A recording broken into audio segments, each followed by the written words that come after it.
బాన్స్వాడ నియోజకవర్గం నసుల్లాబాద్ మండల కేంద్రంలో బీజేపీ యువనేత ఎన్ఆర్ఐ కోనేరు శశాంక్ బృహత్తర కార్యక్రమానికి శ్రీకారం చుట్టారు.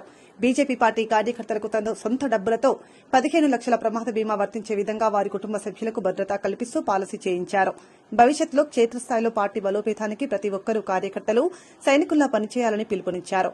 నియోజకవర్గం వ్యాప్తంగా పార్టీ శ్రేణులు ఉత్తేజపరచడానికి కార్యక్రమాన్ని నిర్వహిస్తున్నట్లు పేర్కొన్నారు.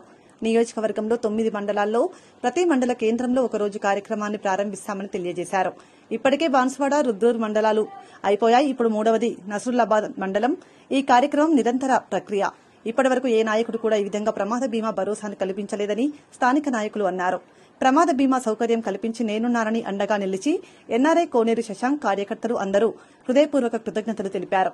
కార్యక్రమంలో జిల్లా ఉపాధ్యక్షులు దొరబాబు, నసుల్లాబాద్ మండల అధ్యక్షులు సునం సాయిలు, రుద్రూరు మండల అధ్యక్షుడు అలపాటి హరికృష్ణ మరియు కృష్ణంరాజు, బీజేపీ సీనియర్ నాయకులు, కార్యకర్తలు పాల్గొన్నారు.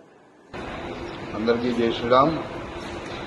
ఇవాళ నర్సులాబాద్ లో ఇన్సూరెన్స్ ప్రోగ్రామ్ చేయడం జరుగుతుంది. ఈ ప్రోగ్రామ్ ని లాస్ట్ 2 వీక్స్ క్రితం బాన్స్వాడలో స్టార్ట్ చేయడం జరిగింది. ప్రతి ఒక్క బీజేపీ కార్యకర్తకి ఇబ్బంది ఏమీ లేకుండా ఉండటానికి, హెల్త్ పరంగా ఈ పరంగా కానీ ఇబ్బంది కలగకుండా ఉండడానికి ఈ ప్రోగ్రామ్ స్టార్ట్ చేయడం జరిగింది.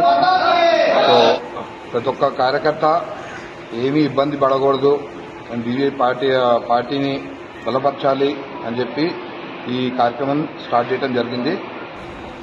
అండ్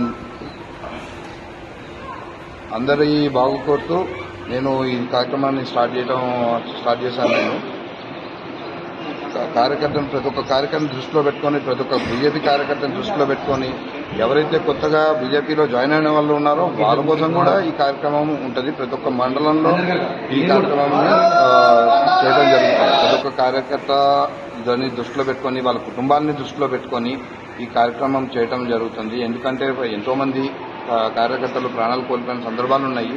వాళ్ళ కుటుంబాలకు ఏమీ కాకూడదు అని చెప్పి ఈ కార్యక్రమం స్టార్ట్ చేయడం జరిగింది.